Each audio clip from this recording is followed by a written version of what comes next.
Ракометниот клуб Тороспорт се врати со освоено второ место од меѓународниот турнир во Бургас, Република Бугарија. Единствениот пораз виничани го имаа во финалето од екипата на Локомотив, во која настапуваат 3 играчи кои се во селекцијата на Република Бугарија и се вице шампиони до 16 години и шампиони во Купот на Бугарија. Станува збор за турнир во кој учествуваат екипи од Бугарија, Македонија, Кипар, Романија. Турнирот се играше од 28 јуни до 1 јули. Тоа е меѓународен турнир во кој учествуваат 8 екипи од 4 држави.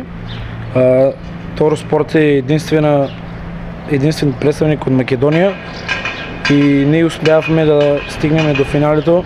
Климент Евтимов е избран за најдобар стрелец и играч на турнирот.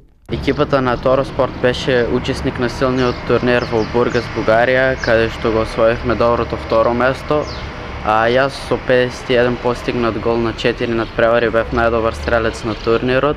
После овој успешен пласман, нашите ракометери веќе ги стартуваа подготовките за уште еден турнир во интернационални рамки, кој ќе се одржи во Смедерево во текот на месец август. Тороспорт сезоната во државната македонска лига ја заврши со освоено второ место.